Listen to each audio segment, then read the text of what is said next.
Swayam Prabha. Digital India. Educated India.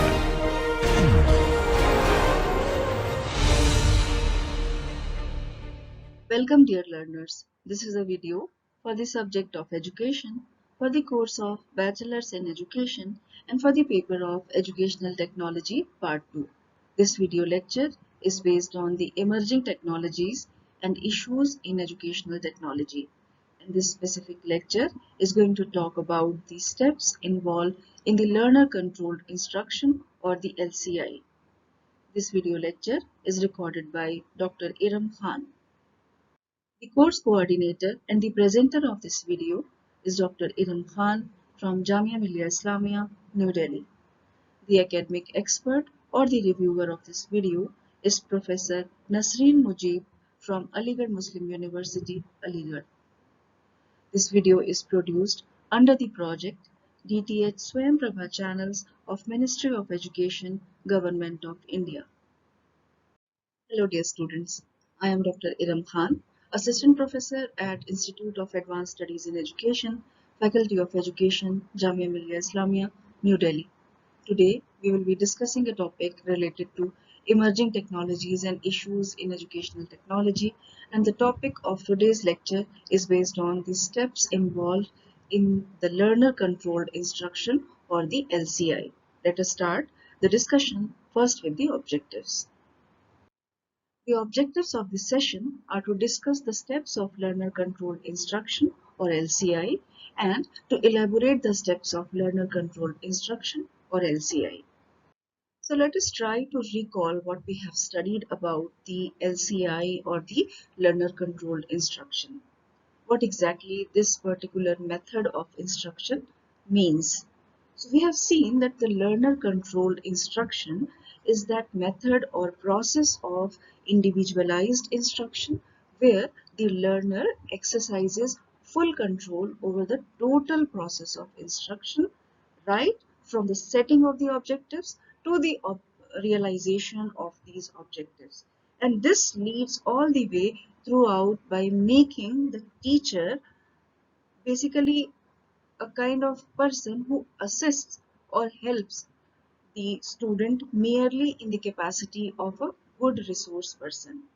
So this is somehow a meaning or the definition of the learner controlled instruction, and we can see that here this particular definition tells us that what exactly this learner controlled instruction basically does. So here the learner is at the center and teacher's role is just uh, the role of a facilitator or a resource person. So somehow the entire control of the learning process is in the hands of the learner.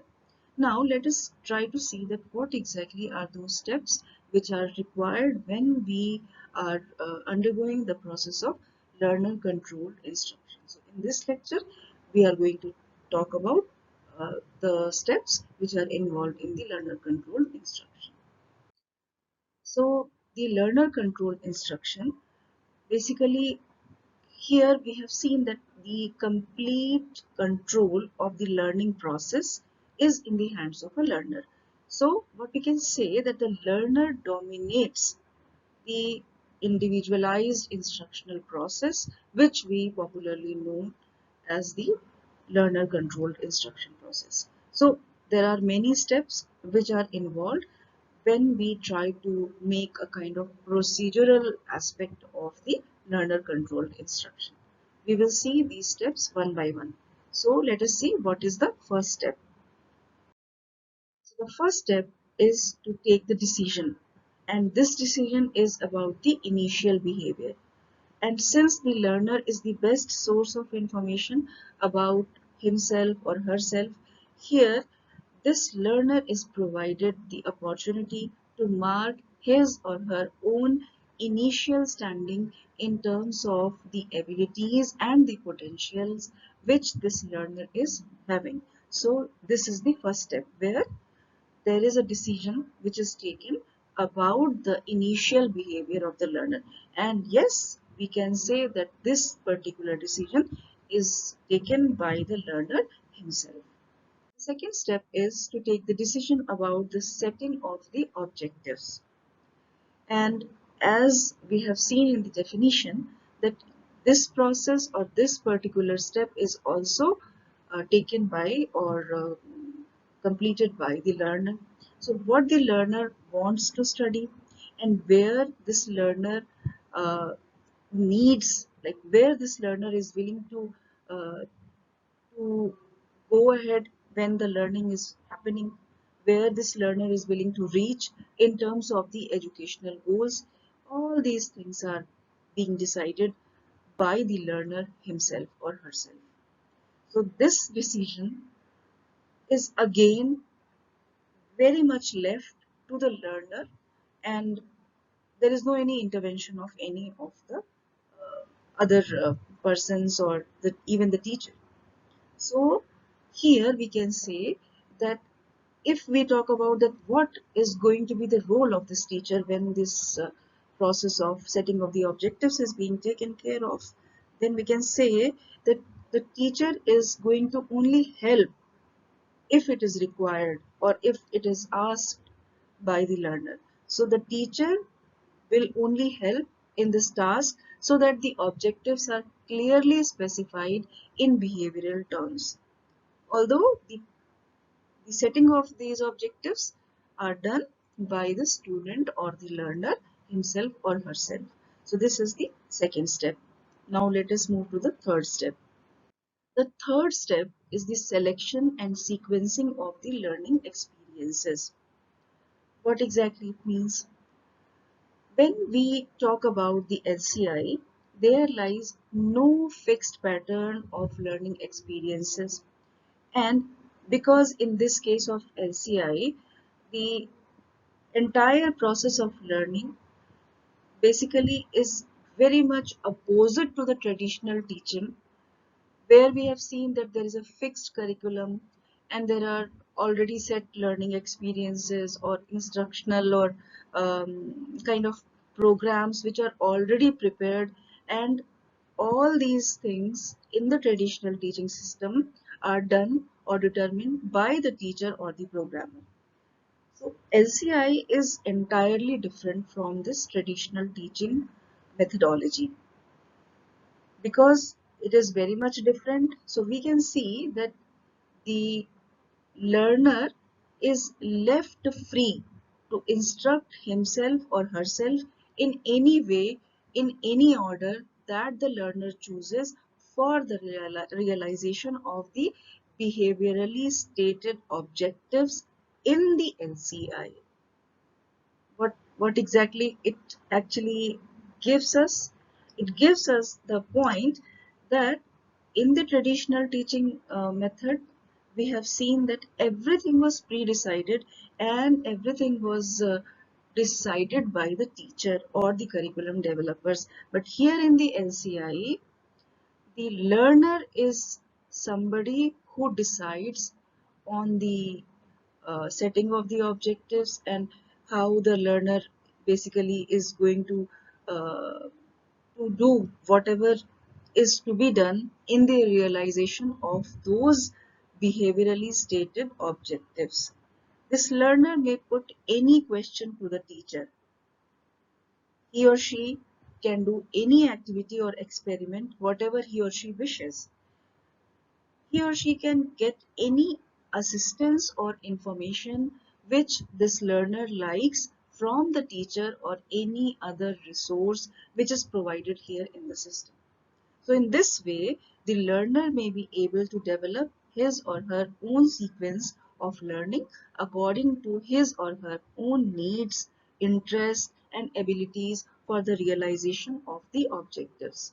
So this third step, which states that selection and sequencing of the learning experiences, here also we can see the dominance of the learner and not the teacher, which we can see in the traditional teaching method. So this is entirely different even in the case of selection and sequencing of learning experiences. Now let us move to the next and the fourth step. The fourth step is the step related to evaluation of the instructional process. Now, what exactly this means? Because evaluation is somehow very important if we are going ahead with learning. So, evaluation is a compulsory part. So, we have seen that the entire control in the this learner controlled instruction process lies in the hands of the learner. So the whole instructional process becomes a shared responsibility of both the teacher and the learners. Here in this system, the teacher, although the teacher is not playing a leading role, he or she, this teacher, is always there to help and assist the individual learners. This teacher persuades the learners to engage in self-evaluation of their learning outcomes in terms of the realization of the set objectives.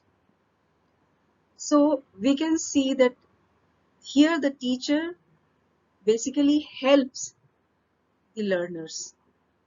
He or she is not supervising. Basically, the teacher is guiding the students whenever they require some kind of guidance.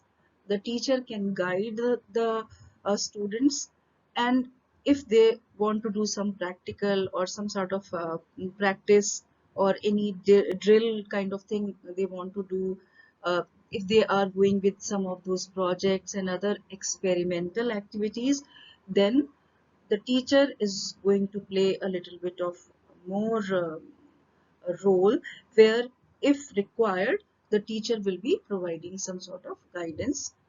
And here also we have to see that this guidance is need based. If the learner is going to ask, then only the teacher is going to provide the guidance. So this is somehow the most important part of the learner controlled instruction. Then there are many sort of evaluation methodologies which are used in due course of the uh, evaluation process of the learner controlled instruction. Like there are periodic tests and other evaluation devices uh, which can also be used, or you can see that in the system it can be inserted or it can be the part of the system for the evaluation of the individual learner's performance with respect to the learner's learning through this learner controlled instruction program. So the program can be having some sort of test or any sort of tool which is designed for the particular testing. So periodically the tests can be provided, but it will be the discretion of the student then that when the student or the learner is willing to take the test. So the test will be available, but it will be the choice of the learner that when the learner is going to take the test for for actually getting this self evaluation done, so that the performance check can be seen. So this is the fourth step, which is dealing with the evaluation of the instructional process in the learner controlled instruction.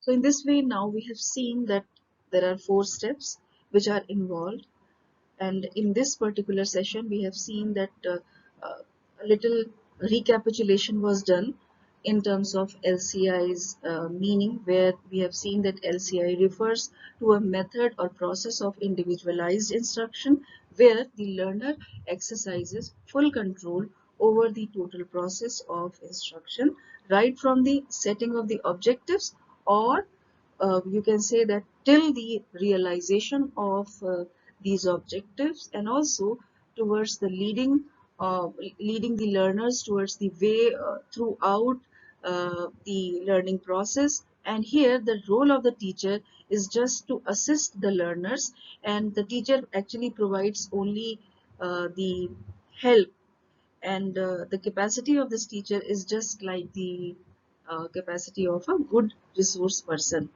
And when we talk about the steps which are involved, the major steps which are followed in adoption of the LCI, the definition can be seen reflected here in the steps also, because we have seen that the first step is to take the decision about the initial behavior which is taken by the student. Then the second step, which is taking the decision about the setting of the objectives, and here also the role of the learner is the foremost.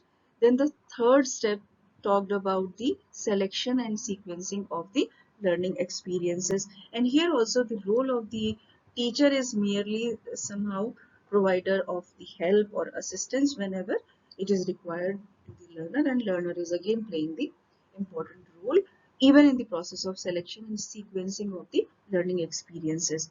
And then the last step and the important step, we can say, is the evaluation of the instructional process. And we have seen that the program or the system actually contains certain evaluation methodologies and tools, but it is the discretion of the learner that when and where the learner is going to take up the test for making the kind of self-evaluation, so that the performance of the learner in that particular course can be checked. So these were all the steps related to the learner-controlled instruction. These are few of those references and the links which were used while developing this lecture. You can also go ahead and study more by the help of these suggested links. This was all about today's session related to the steps of the learner controlled instruction. Let us see each other in another session another time. Thank you for this time. Dear learners, we were watching a video on the emerging technologies and issues in educational technology, and this lecture talked about the steps involved in the learner controlled instruction or the LCI.